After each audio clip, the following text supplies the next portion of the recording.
Sorry about that, man. Okay, let's go. Okay, so I can do it a little bit more efficiently then.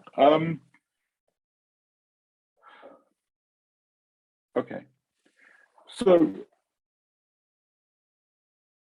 I want to start this conversation by let's do this again. So I want to start this conversation on the basis of, I think we are currently in a phase shift of significant proportions. So last night I was having dinner with some friends, and one of the conversations was, where are we now? And I would like to propose to you that we are in a third phase of the birth of a planetary consciousness. And the third phase in a kind of, I think the ozone layer crisis was one of the first phases, where we became self-aware of a planetary scale issue, and we were able to use institutions to auto-correct our behaviors to close the ozone layer crisis. The financial crisis in 2008 was another global planetary crisis, which we were able to correct at the point of failure. And climate change crisis, as we're in the middle of, is the third phase of the birth of a planetary consciousness. And why I say planetary consciousness is it's our ability as machine-human ecological systems to start to recognize and become self-aware at a planetary scale. And that, I think, is a billion-year crisis, or a very long-term transition in the birth of a planetary consciousness. And that, I think, is very unique. Simultaneously, we're at a transformation from our model of about 6,000 years, which is about command and control systems. So we lived in a world through command and control and the birth of kings and queens, which was a function of agriculture, which is about our domination of the world and our command and control of the world. And we're increasingly living in what I would call is and the end of command and control as an effective model of organizing what is no longer a perceived infinite world, but a perceived small world. And that small world means the interdependencies and complexities means command and control as an effective model of organizing is no longer viable. And I don't think this is a moral question anymore. It's actually a function of the emergent complexity and particularity of the world that we're operating in. And the third crisis is actually, which was, I think, a manifestation, a next phase of that crisis, has been the idea of operating in the last 400 years in a world of object-subject relationships, Cartesian mechanisms, and abstraction as a theory of organizing in the world, which has been a relatively useful way for the last 400 years, but it's no longer viable as we start to see those feedback systems. So the value of something less can be perceived through its object value, but more can be perceived through its entanglement value. So we have to see, let's use the example of a house. A house is not just the sale value of the house, not just the rental value of the house, but it's a function. If I was to take, I don't know, this building in Edinburgh right now and move it to middle of Nova Scotia, what is it worth? Next to nothing. So the building is also a function of its relational value, locational value into adjacent additionalities. It's also a function of the health outcomes it generates, and it generates or education outcomes or social care outcomes. So a bad building can generate a huge amount of liabilities for our collective goods. Or it's a function of the maintenance, which is a redistribution economy of how that building redistributes value into other forms. And if you add lots of those buildings together, you get this kind of theory of an entangled value, or the kind of local economic multiplier effects that buildings generate, which is also about the social currency and effects that it generates. So when you start to see the world through an entangled reality, you start to open up a whole series of questions. So I would put forward a hypothesis that I think we're sitting in the center of these three structural phase shifts, and they're aligned, and we're living in a moment which is actually opening up these conversations. And these conversations are then made manifest in how we see and operate in the world in every format. So You'll all have probably seen this and heard this. I would argue that the climate change crisis is not the crisis, it's a symptom. It's a symptom of actually a systemic failure of us seeing the world through, I would argue, a single point optimization worldview, i.e. control modality, with actually whole sets of externalities which are ungovernable in a complex emergent world. And that ungovernability through a command and control model means that we end up with externalities which are self-terminating us. So the theory of command and control has reached the end of its utility when the externalities become, and in an innovation-focused world, as opposed to a commodity-focused world, actually command and control can't see the problem, understand it, or regulate it, because it's a continuous agent act. And we are living in this transition of how we operationalize ourselves into that reality. So that's, I would argue, is the frame. And the second part of this question is that if we start to look into this, what we're starting to see is a new extension of how we see and operationalize ourselves in the world in new ways. So in New Zealand, you've probably seen a river that's been made self-sovereign, or in Canada, forests that have been made sort of given legal personhood. So we're seeing an idea of how we, in a complex emergent world, start to actually extend our theory of legal personhood to a larger scope of actors. And the reason for that is that ownership as a theory, which I think is an extension of command and control, actually enslaves things to single person outcomes or single point of view outcomes. So a land which is owned is enslaved and operationalized to the utility, perceived utility of a single point model. And in a complex emergent world, we know that if you were to take a piece of land, which maybe has some, so a forest, for example, cannot be reduced in value to timber or carbon.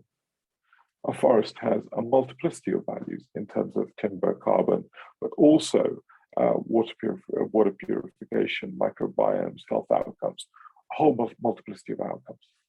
So when we start to see the world not through the utility of a single point optimization, but everything being a multiplicity of outcomes, a multiplicity of liabilities, our theory of governance has to move from single point optimization to actually being in relationship to these things.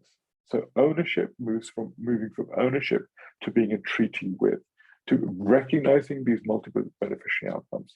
And the extension of legal personhood to a forest or a river is the mechanism to give that thing or that being effectively both rights and responsibilities for optimizing those multi-beneficiary outcomes, which cannot be optimized from the outside through a single point perspective, but has to be optimized internally or through, I would say, some degree of agency, which is actually through the lens of the thing itself, as opposed to through the lens of the other. Now, that construction of the lens of the thing itself can be done currently. It's done using stewardship boards and other things. It can also be done through some form of programmatic capabilities. So semi-autonomous programmatic capabilities that we allow, contingent capabilities, which allow our manifestation of agency and decision-making and rights management at the thing itself.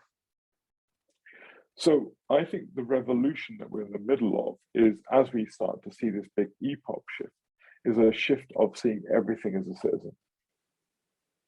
So everything becomes, so rather than seeing through the lens of ownership, we start to see lens through actually everything has agency and co-beneficiary outcomes, and we need to be in treaty with many of the things around us. And that is a revolution not just of things, but also a revolution of how we relate to things. So our current relationship of things is that of transaction, consumption, and waste. Whereas actually, when you start to recognize the citizen quality, the being quality of things, you have a different form of relationship to the world around you, and a different form of relationship to things and material around us. And that, I think, is a profound and structural transformation. And it's not a moral one. I think it's a framework of actually how we deal with complexity and how we build a new theory of engaging in the world through that model. And that opens up, I think, a different way of perceiving the world. But it also opens up a different theory of value. So an urban forest, for example, is not just timber or not just its liabilities, which is what it currently is, but it's a co-beneficiary outcome. So the economy of it is a function not just of one-to-one value or one-to-two value, which is what we try to do with carbon and maybe timber, but actually multiple inputs and multiple outputs, a many-to-many ecosystem. And if we see the world through a many-to-many lens, it's a challenge to how we optimize our conversation of public and private. So the public is the idea of the collective or the collective and future good, and private is largely the interaction between two parties and the optimization of contract law between two parties, the private. And we've seen the world through these two abstracted lenses or two polarized lenses. The problem with and this I think was a function of bureaucracy, by the way. This was a function of our bureaucratic frameworks. So our theory of bureaucracy has been able to deal with the private contract, and our theory of bureaucracy at the level of administration and collective organization, centralized collective organization, has been able to deal with that other part of the story. So what we're moving into is a worldview, I would argue, of a many-to-many relationship and a many-to-many economy, which thereby has governance as a new theory in the middle of it, but also a many-to-many economic value model at the center, at the centerpiece of it. And that transforms our theory of governance, contracting, and value flow in new formats. And I think one of the biggest challenges that we face is that this systems view has always been there. So the many-to-many value of a forest has always been there. But the reality is we've been operating the world through the many-to-many value being only a private value, a timber value, to a degree constrained by regulation. But the problem is actually our regulatory capacities cannot perceive all these values, cannot regulate them, optimize them from a distance, from a centralized perspective. So what we end up having to do is actually build, this is a transformation in that capability, which becomes really critical. And the fact that we've not been able to see these values and deal with them has meant that actually the externalities have been self-terminating for us. So we've been operating in a world which is creating these losses, invisible losses in the system, that are non-visible losses, which are now so material that they're actually putting our civilization at risk. And I don't see that in a light way. And I would argue what you're starting to see already, and this is where I think we can get some interesting conversations. I would argue that we're already seeing is effectively we're starting to see inflation in our everyday things, energy, food systems, and we will start to see that grow significantly. And that is a function of the risks and externalities that we've generated in the world that are starting to price themselves into those models. So one of the big problems now we have is a revenge of the unseen, I would say. The revenge of the things that we have not seen for the last 400 years. And those unseen are now effectively pricing themselves, and I use price in its broader sense, not just through a monetary sense, into our system. And the costs are starting to become manifest.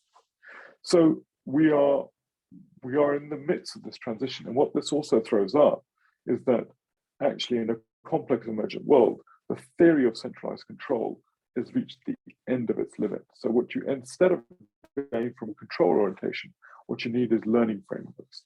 So you need legal personhood as a theory of a learning subject or learning actor, and then you need learning systems which are actually enabling this. So the learning model there, however, is not based on command and control. So I think when you see the world through an autopoietic, self-emergent lens, which is I think where we are, we're a machine, human, ecological, autopoietic system now that transcends a theory of control. And what we are living in is the mechanisms, the politics of influence and control are fundamentally different. So the politics of influence and control, we often ask our politicians, will you solve this problem? And they give you a manifesto of 100 things, this is what we're going to solve. But the reality is that their ability to solve them is very marginal. Because our political levers aren't based on goal-based systems or vision-based systems. Our political levers are increasingly, how do you build feedback? How do you shift context? And how do you build learning capacity? So Context, let me use that as an example. So our current economic model has been building a context, a systemic context of, I would say, is constructed precarity. How do you make populations precarious? That precarity was a key part of an industrial landscape, because in order to instrumentalize people to a perceived idea of value, industrial value, you had to create enough precarity for people to do the jobs that nobody wants to do.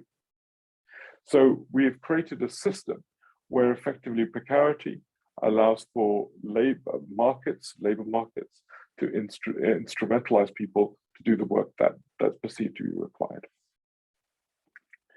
And that precarity also constructs, I would say, a social neurological context of fear. It's based on, has to be constructed on theory of scarcity. So it is useful for the extrinsic instrumentalization of people. But in a post-procedural economy, so an economy which is based around predictive centralized theories of control, and I would say management theory is effectively a theory of centralized control. Management theory is nothing to do with democracy, it's an extension of kings and queens. In fact, management theory is, I would argue, very much a sort of centrist command and control planning mechanism. It's a leftover from a very traditional model of thinking. And what that throws up is effectively a precarious model allows for that instrumentalization. But in a post-procedural economy, when machine systems start to automate procedural work, I think what we start to enter into is a new age of care, craft, creativity, and complex cognition. All those things are outside theories of command and control. They actually require intrinsic motivation as opposed to extrinsic motivation. So theories like universal basic income, for me, are about shifting the context of a system from being about instrumentalized agency to actually building the distribution of time, agency, and possibility and freedom to build the capacity for distributed responses. So this is what I would class as a context level shift in the system, as opposed to trying to goal-oriented shift. UBI is not the goal. UBI is a context shift, which then allows for emergent possibilities in a new way of looking at the world.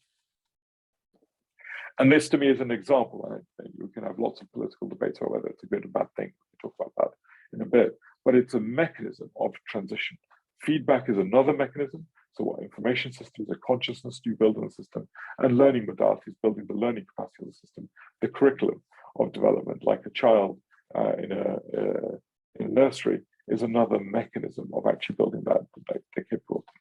So I think when you start to see this worldview, we start this in a world of everything as a citizen, in the world of actually going from command and control to learning oriented systems, to actually looking at new political levers and new theories of value.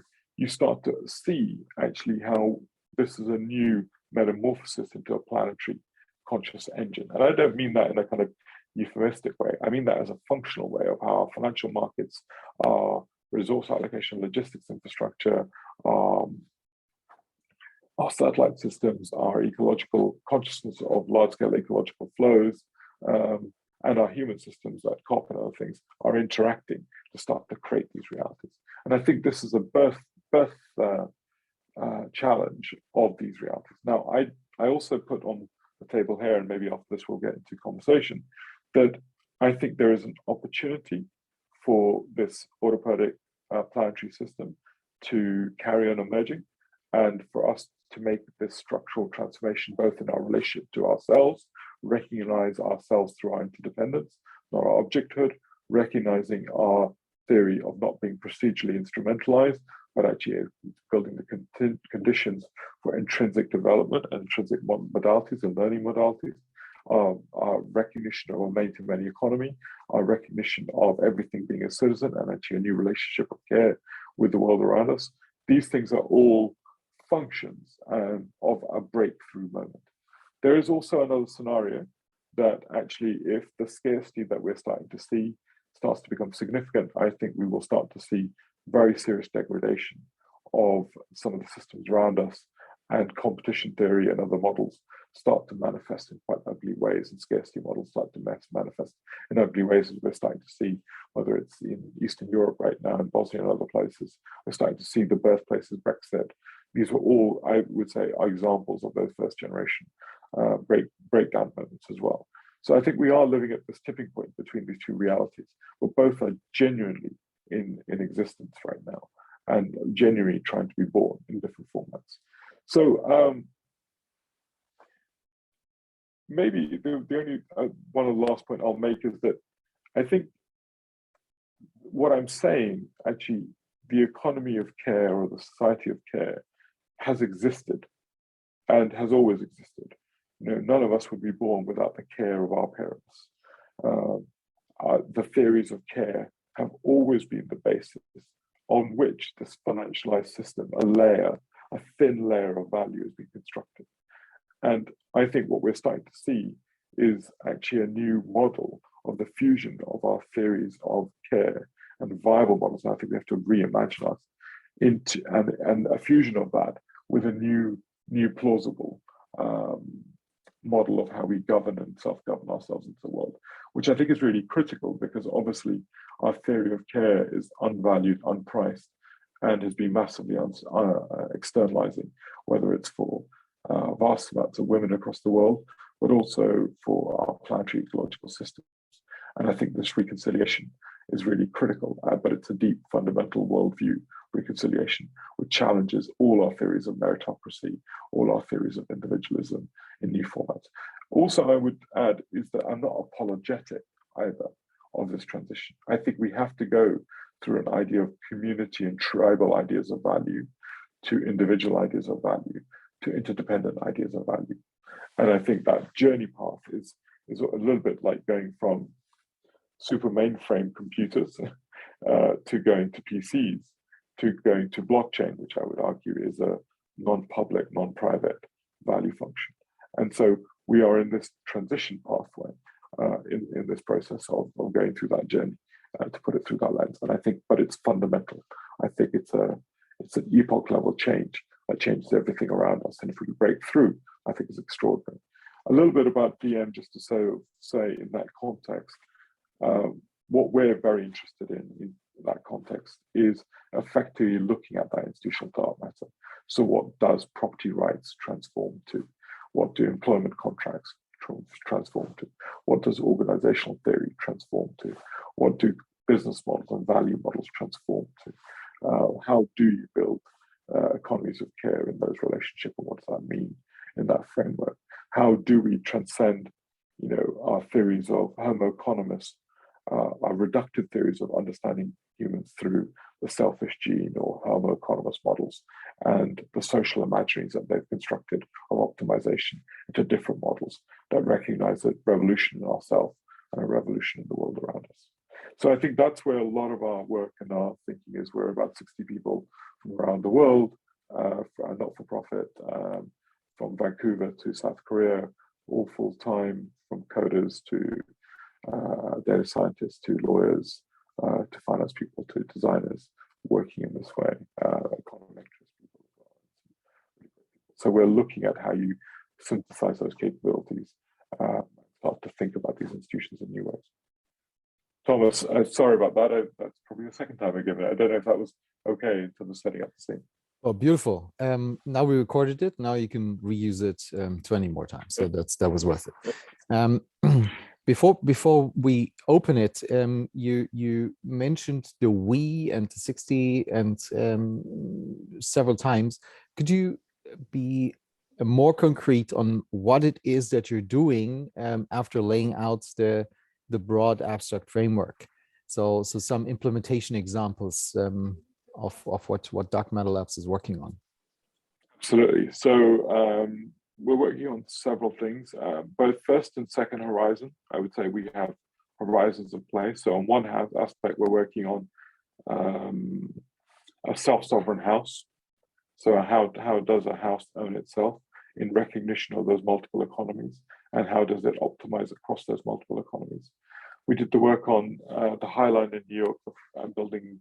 So we looked at, for example, the High Line in New York and did all the modeling and building the instrument behind it, which is to do with If you took the High Line, it cost 173 million to build. If you just took 10% of the land value uplift attributable to the High Line, you could have paid for the High Line in 10 months. So the spillover value, how do you actually build new forms of many-to-many contracts, frameworks from that? So we're building something around smart governance. We're looking at large-scale retrofit of Glasgow as a city. How do you build an economic model to retrofit? All of Europe has to retrofit pretty much all our housing stock.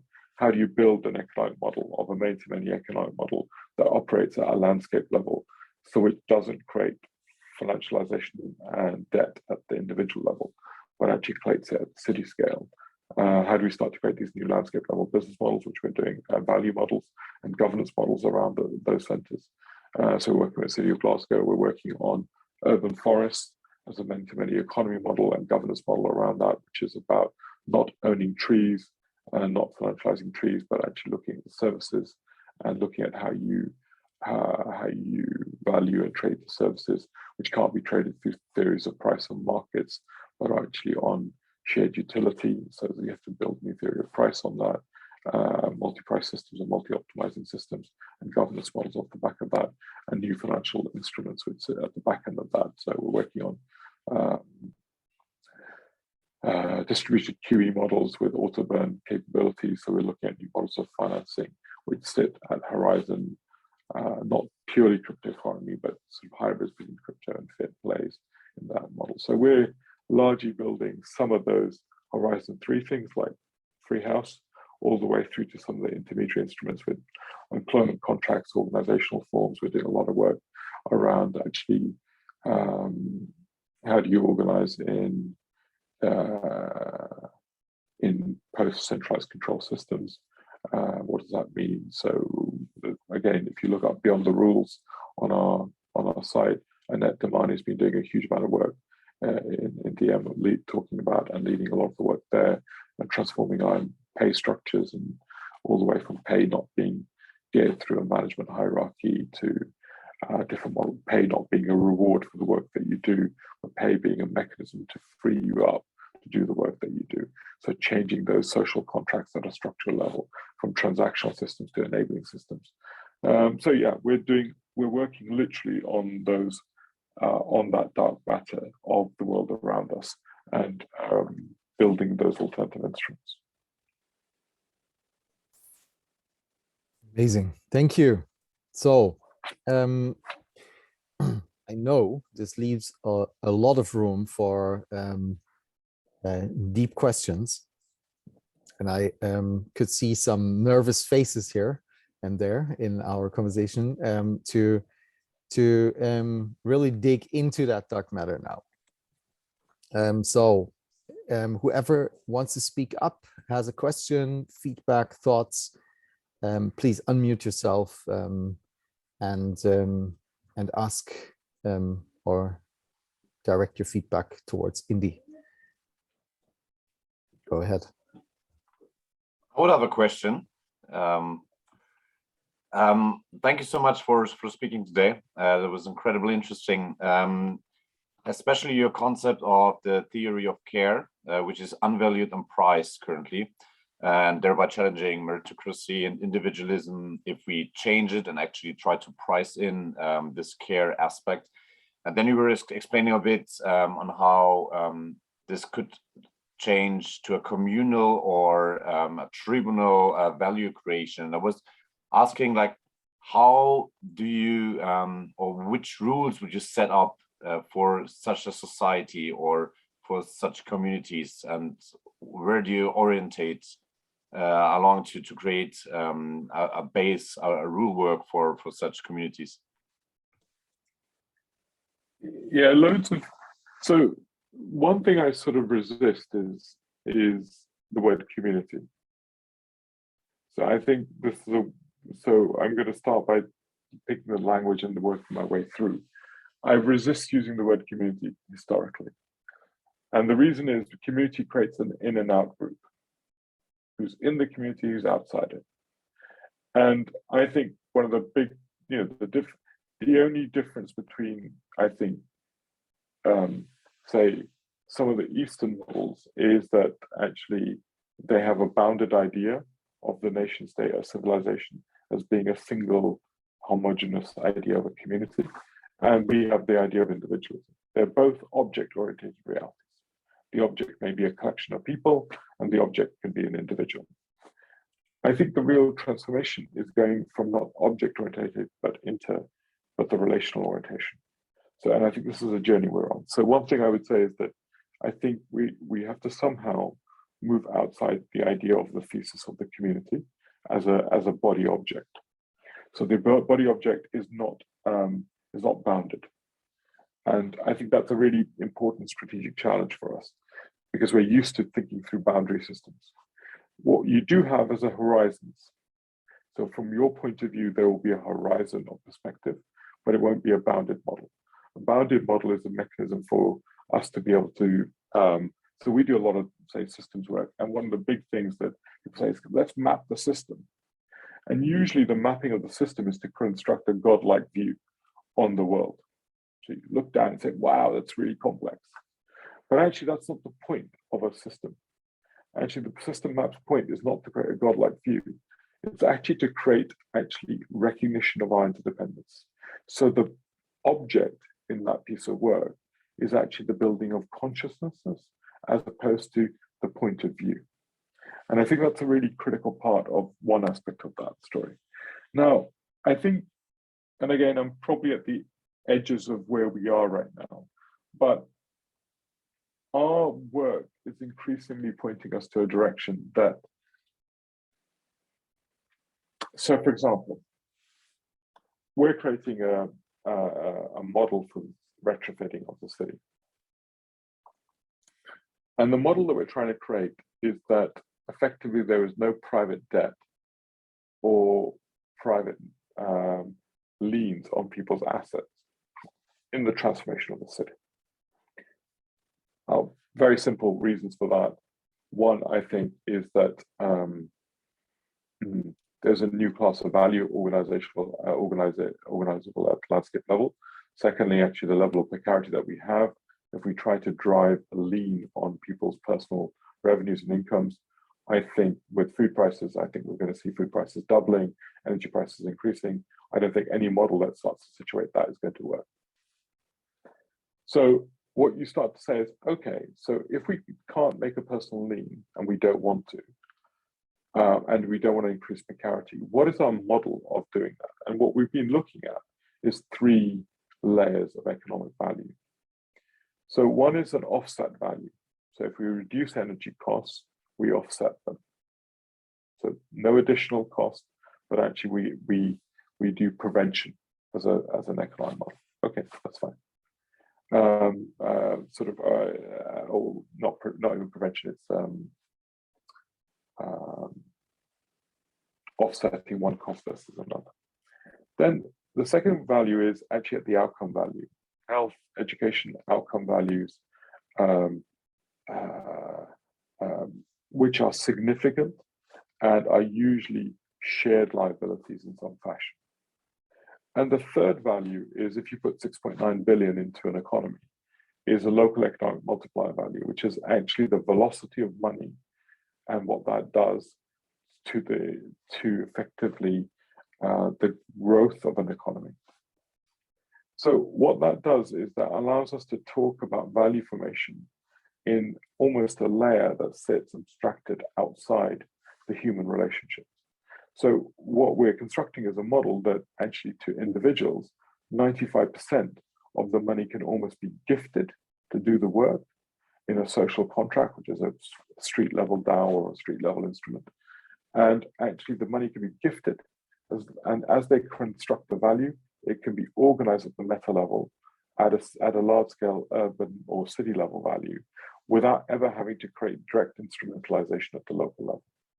And that to me is a bit of a phase shift, a quantum shift between unleashing the human economy from the command and control optimization of investors and the subjugation of power and unleashing it whilst at the same time still creating these landscape level bias instruments and landscape level value organizing instruments.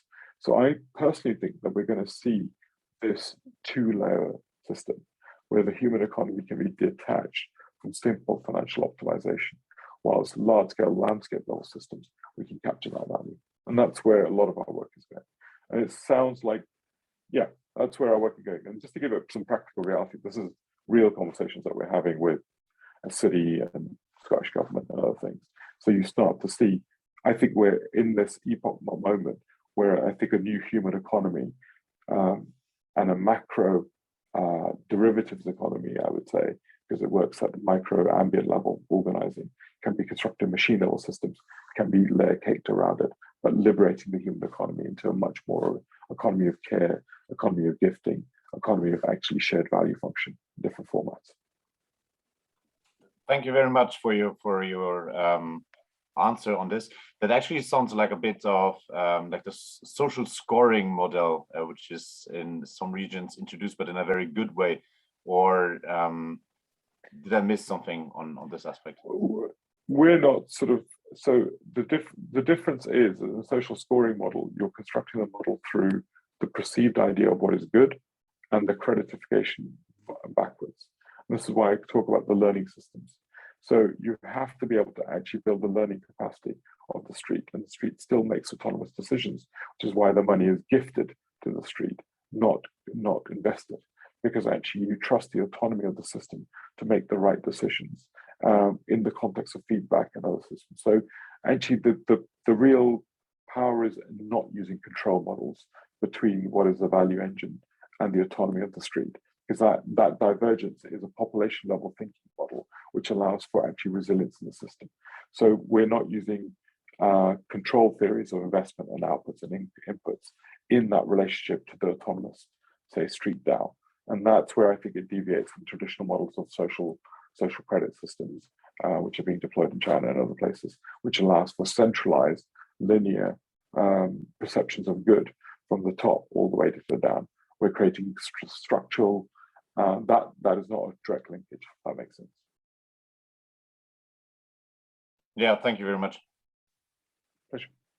Francesco, you have raised your hand, but please, everybody, just unmute yourself when you want to speak. Do it with respect, but just unmute yourself. Yeah. So thank you again for your time and your words. My question is, given that as you said, and as I understood, your work derives and is structured around systemic change and collective impact, in which there is much a need for collaboration and the requirement of different forces acting together. How do you manage such a complexity?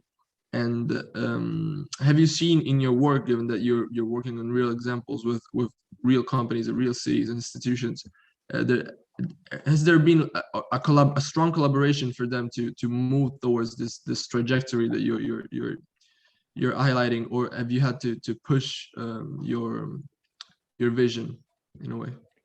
Yeah, so it's a great question.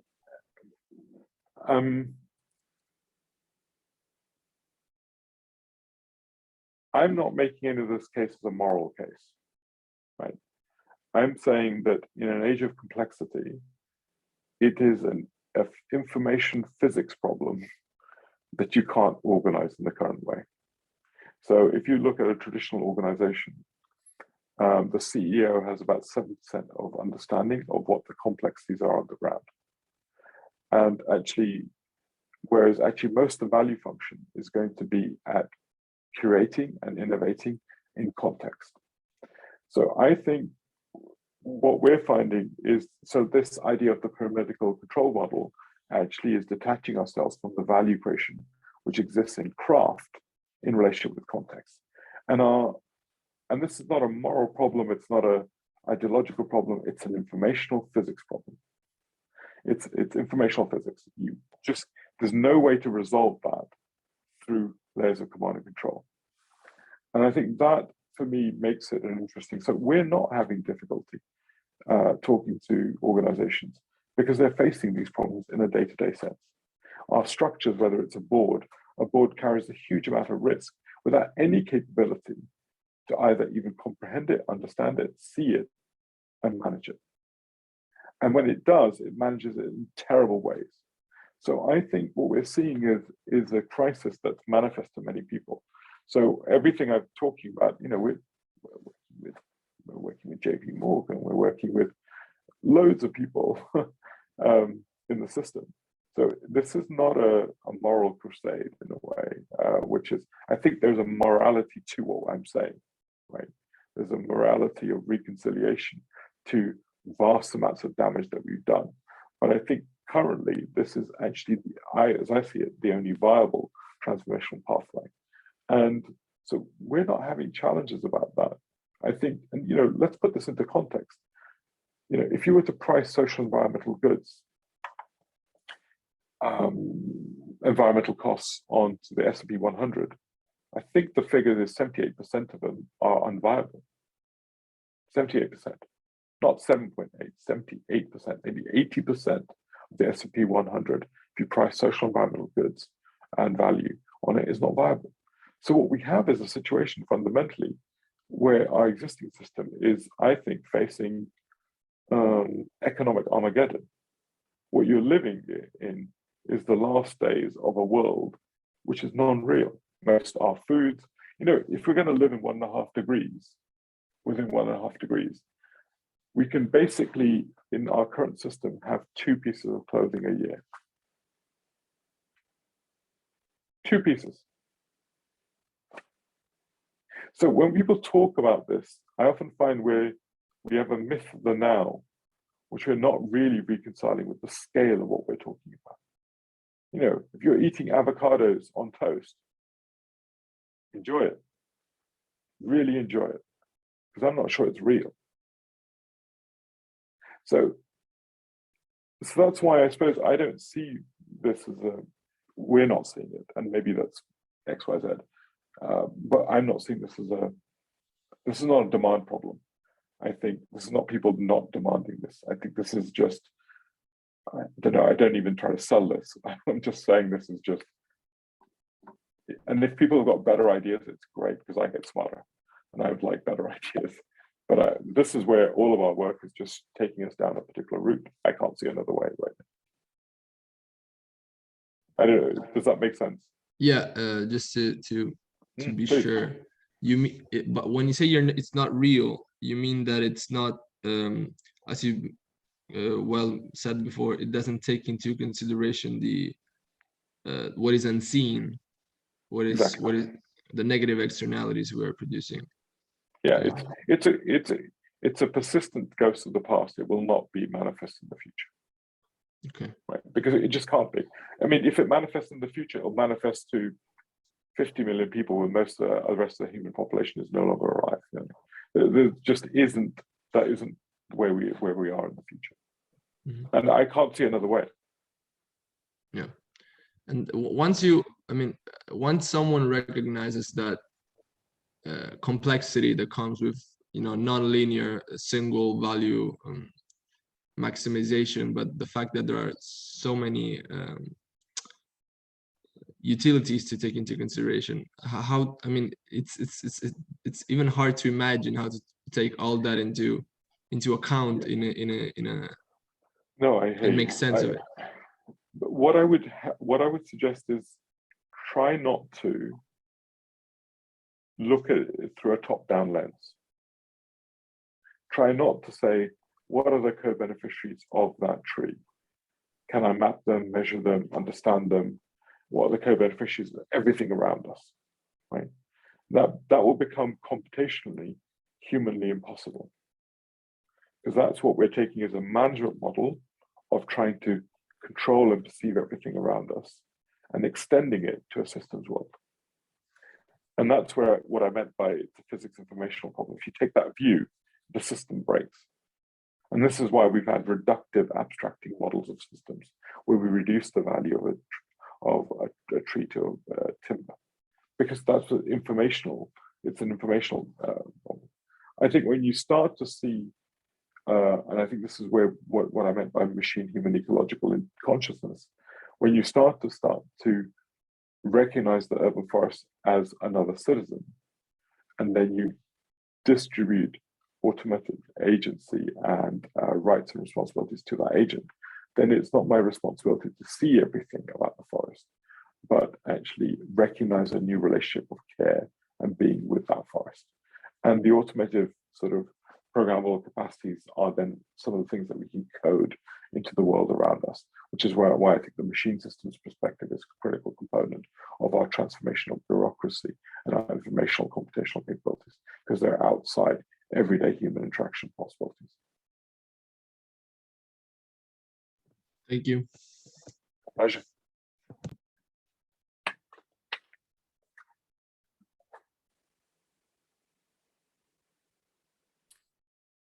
I'm sure there's more in this group. I saw some note taking and some nodding, and I think some shaking heads while Indy was talking earlier. Feel free to address everything that might be in the room. Please do. I mean, and even if you disagree, it's helpful because it makes me smarter and makes everyone smarter. The objective is not whether I'm right or wrong. The objective is, are we getting better?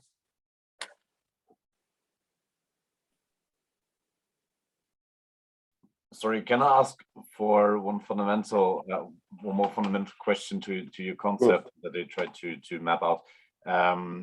When did this shift happen? When did we jump into this society we live in right now, or in this economic concept we're living right now? Did it work to a certain degree for humanity? If you think about ancient times or maybe up to medieval ages, or did it never really work out and we really have to start thinking about a completely new way for humanity? So I would argue that it probably was working till about 1850.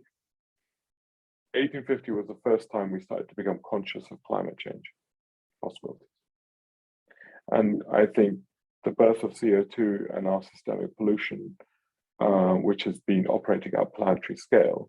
So as soon as it became a planetary scale crisis, I think that's when the revenge of the unseen and the revenge of global planetary feedback systems. As soon as we started to engage planetary feedback systems, and it became where our effects were not negligible, but actually causing cascading effects, and then our computational capabilities to understand those things, I think at that moment in time, we had a tipping point of interdependence being more significant than our isolationist values. To be able to see the world through isolation value became no longer viable systemically. And then in that period, we've just been cascading and amplifying those effects through human population increases, the interwiring of internet, global governance systems, trade systems, logistic material flows. These have been actually starting to build that planetary consciousness in that framework. So I would say 1850 is a good marker of that process journey that we've been on, and everything else has been amplification. Is that okay? So you would say we could establish an 1850 society with maybe modern thoughts and modern values in it, and thereby achieve a good humanity, or is there still fundamental change needed? No, you can't. Not with 7 billion people, 8 billion people. Not with 8 billion people. Not with our resource systems as they are, our informational systems. I don't think we can go backwards to 1850. There's no foundational truth. I think we've made a quantum leap to a new theory of entanglement, where in 2008, right, onion prices went up in the world and there were riots in 60 cities. So this is why I think, this is where I think the localism story is non-real. Nothing about you is local. Nothing. Like you could pick your clothes, you could pick anything. Books are probably printed and sort of made from finished timber or everything. So I think we have transcended, and we are now in a planetary system, and that requires a new way of operating. So I don't think we can go back to say 1850 at all. I mean, there might be a new stabilization point if we break down as a society. there might be a new stabilization point at some vastly smaller population base if we haven't used nuclear weapons significantly. There might be a new civilization stable point somewhere at a significantly lower population, but I wouldn't take my bets on that. I would be very resistant to taking my bets on that. Thanks.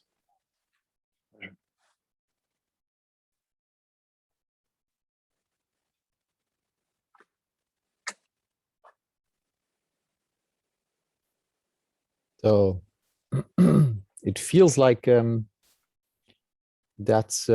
there's not more.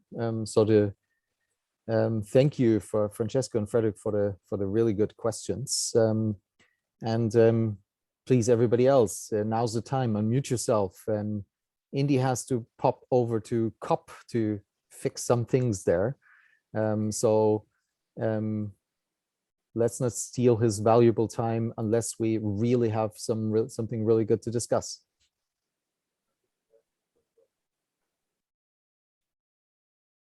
Okay. I have one last question, if I'm allowed. Oh, go ahead. Go for it. I really like your way of thinking, but it's I think it's quite hard. For me, it's quite hard to imagine. For me, it's a quite radical approach. So I can imagine it's for the ordinary citizen. It's a very hard approach as well. And that's why I was like, how do you tell politicians that it's a very needed way of thinking, and how do you convey this message to politicians so that they can actually use it in their political programs and political strategies? Because I think that's one of the key push factors needed for implementing this transition. That's a really great question. So I think my friend Caroline has just released a bunch of, we've been writing this paper on democracies and their transition in this theory. So I think firstly, I think the model I'm laying out is actually a model that's well suited for democracies, because it's no longer about the democracy of votes, but the democracy of agency in a new theory of freedom in that construct. So I think one of the things that we're starting to do a lot and is starting to talk about this, you rightly say, through an extension of our theory of democracy.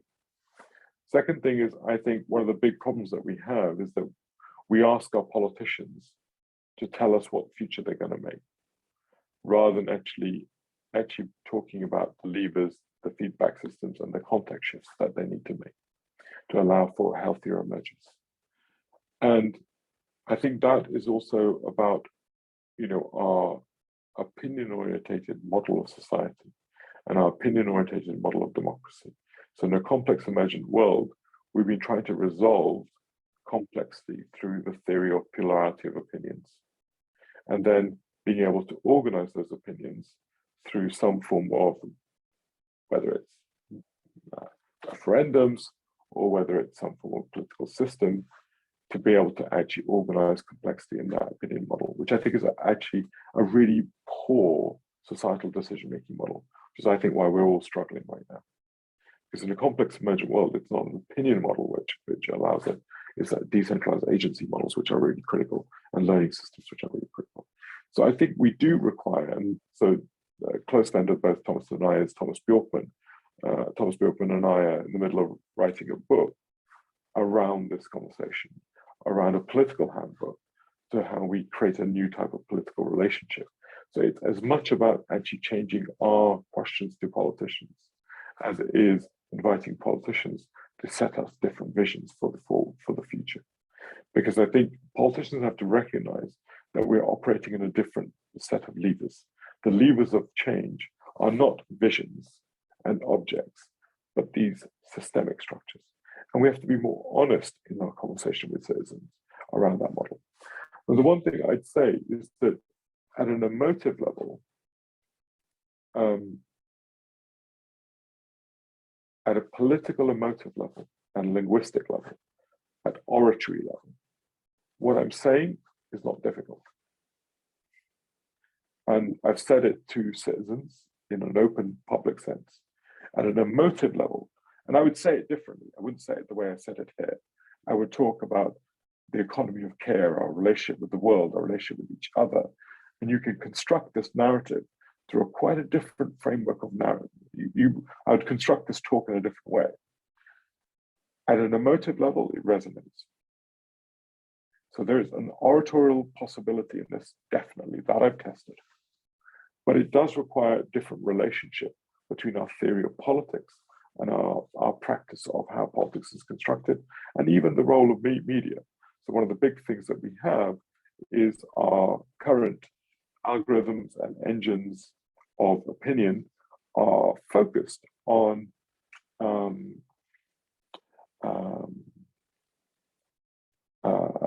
detachment and hyperpolarization. So the more polarized the perspective is, the more tension it gets, as opposed to discursive systems, which is what you need in societies, in complex systems. So we've got effectively a model which is, I think everyone talks about algorithm 18 on Facebook as being probably more even dangerous than COVID-19 in terms of what it's been doing, in terms of opinion structuring, and not allowing us to build the discursive frameworks that are absolutely essential in society. But at the same time, what I would say is that when the Gutenberg press was built, it took nearly 100 years before the press was constructed into building scientific papers, peer review systems. It took 100 years. Pornography and other things manifested way earlier than that.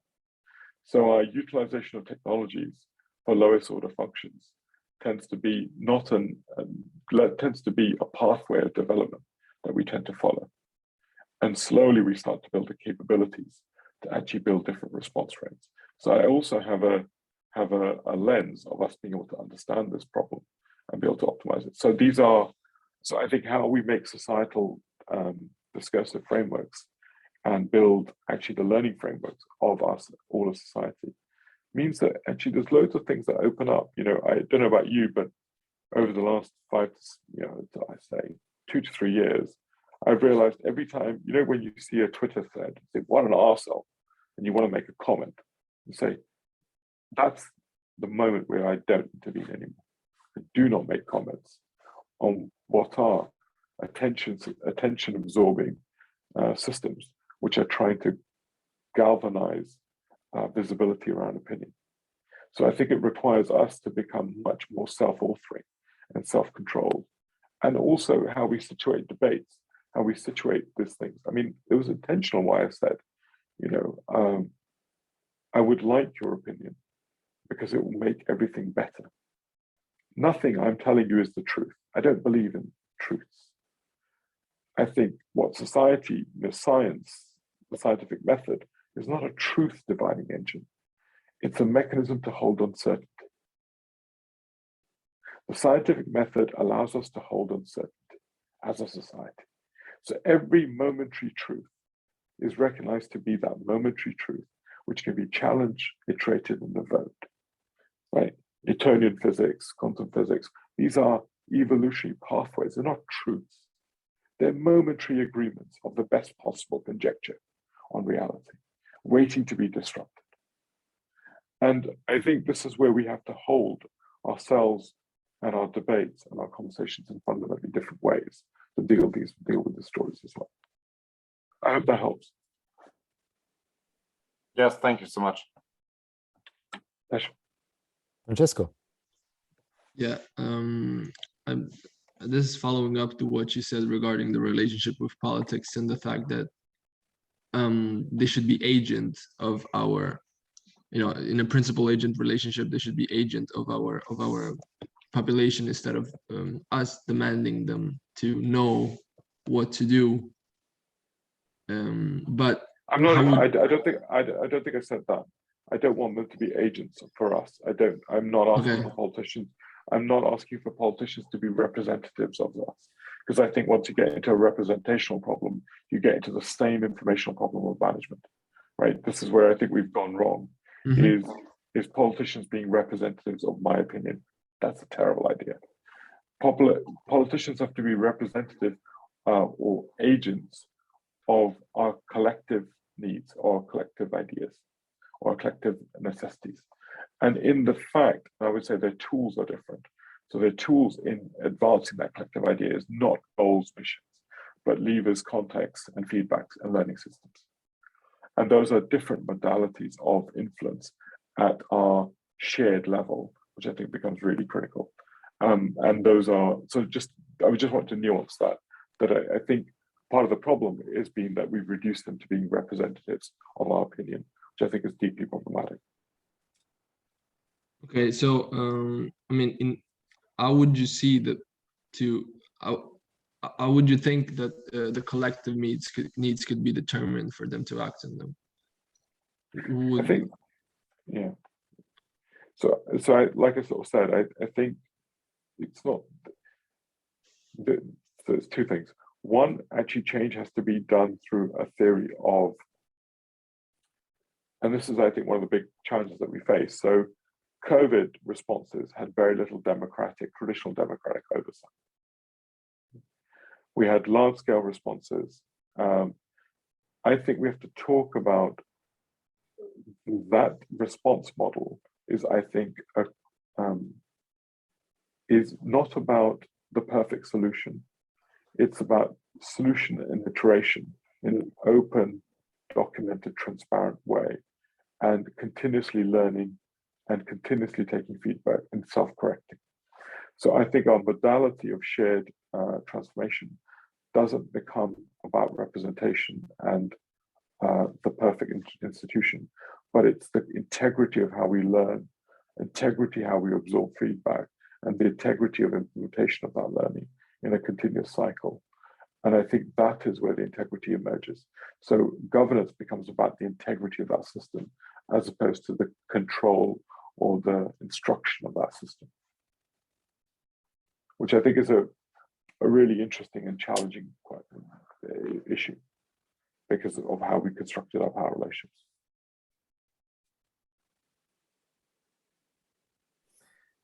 As a final excursion, oh, sorry, Francesco, you wanted to? No, yeah, I was just saying thank you.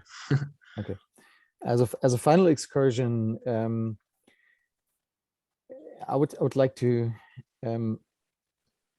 open one more dimension to this, which is a technological dimension. So you are pretty savvy in all sorts of tech avenues. What would you say about technology as a support system for that framework that you have laid out this morning? So I think technology is fundamental to the framework, which is why I talk about machine-human ecological systems view. I think technology is critical because of several things. One, the near zero cost of transactions. That is almost a quantum transition in our theory of administration and bureaucracy and allocation and shared frameworks. So I think that creates a landscape level transaction economy between many to many agents, which can sit abstracted from a care economy of humans. So I think we can start to really delaminate those two in a really powerful way, which means humans are not instrumentalized and perceived at a human economist level. And there's some really interesting governance questions that come into that model. At the same time, I think, like I was sort of saying around Bitcoin, I think we are starting to see manifestations of what is a non-state, non-private computational value, which I think is opening up a whole new radical civics. And I think that's just the emergence of post-state, post-private systems. And I think those will be also recrafting theories of identity not being about you, but your relationships, and allowing it to be fluid. I think our identity theory for the last 40 years has been fundamentally problematic. It allows us to recast. So all of these things are going to be recast, I think, over a period of next period. But I think technology is absolutely fundamental to supporting this transition. And I think and the birth of that planetary capability is going to be very, very critical. I think also liberating humans from what I would call procedural enslaved work, I think is also a key part of the liberation of human consciousness and human capability. So I think we're a revolution of unslaving humans from humans as bad robots to actually the full endeavor of being human, which I think is an extraordinary consciousness engine. So I think I think technology is a key component of the story. Now, I also believe, and this is where it gets very difficult, is that there are material computational limits to some of these things currently in our play. So I'm not I think we have to start to think about the future in not a, I don't like the word sustainability. You probably heard me never use it in this conversation, because my question is, what are you sustaining? And I don't think it's possible to sustain, like I said, we can't go back to 1850 and sustain the world there. So we're in a tipping point position, which will require us to transition to another stable meta position, which means that I think that meta position is to be discovered. I think computational capability will play a key role in it. I don't think we can degrow ourselves into the future. I think we have to deep growth ourselves into the future. But the growth won't be a material growth, but will be a combination of immaterial durability, circular, and also new intangibles growth. So I think there's a fundamental transition through which machines will play a very, very key component. I can't see another way out. Thank you.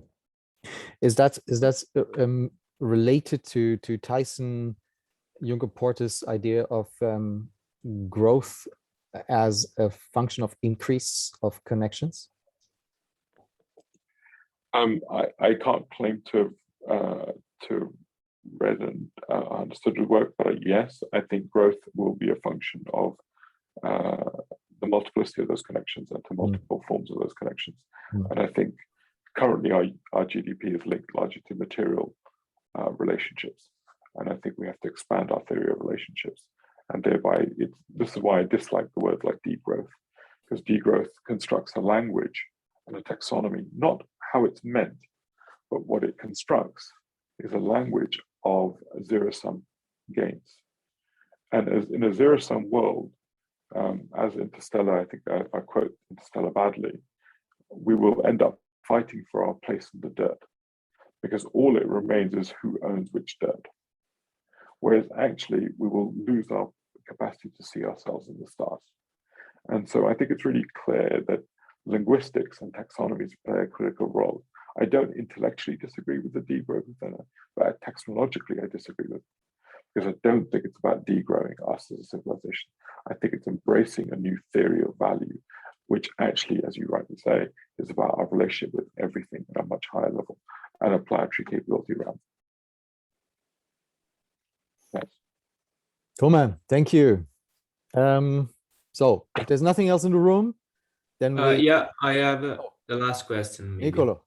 Yeah, I would like to ask you a question about mental wealth.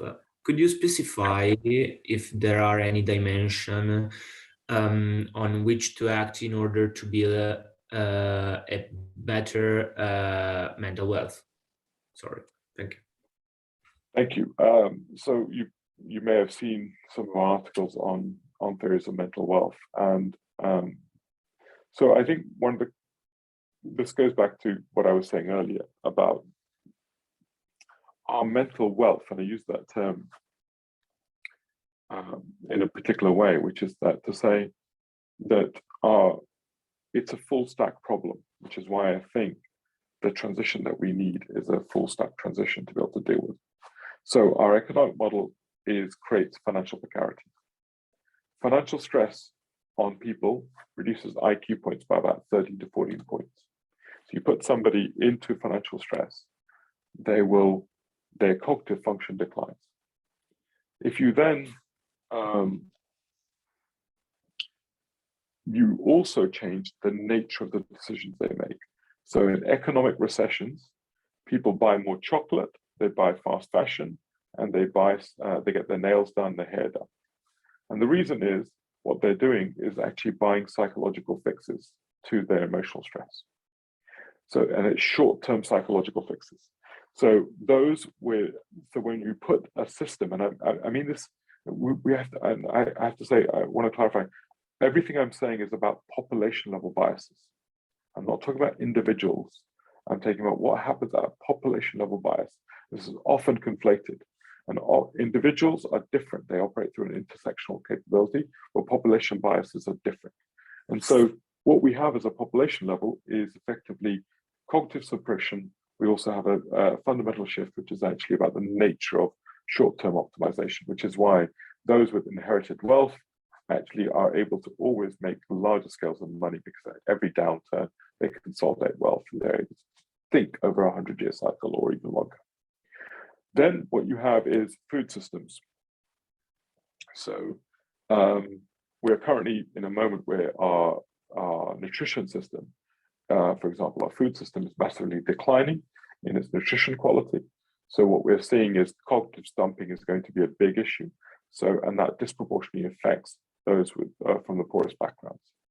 Then we add air pollution, and I'm just talking contextual level stories, right? Then we add air pollution. Air pollution inside households, and you spend 95% of your time inside your room, is 5 times worse than outside. And air pollution fundamentally impacts your cognitive capabilities. Okay? So that's third.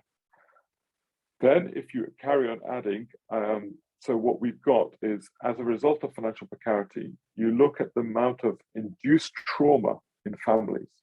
So violence in families. So we know that during COVID, actually the amount of violence against women, against children massively went up. So what we have is effectively an economic system that's creating a trauma induction mechanism in society and our relationships. And those traumas actually have significant impacts on our cognitive functions. And then we have a management system and a kind of what I'd call a work economy,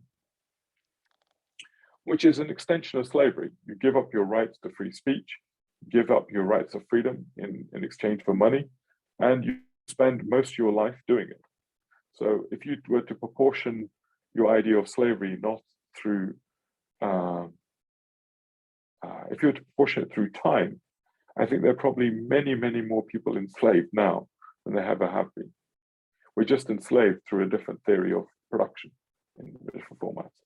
And that theory of production, fundamentally, I would argue, so I would say there is no coincidence, it is not a coincidence that when, if you look at so Henry Ford, when he paid, you all know the story, he was trying to get people to do procedural work, found he couldn't do it, ended up paying people $5 in order, by paying them $5, they would carry on doing procedural work, the same job over and over again.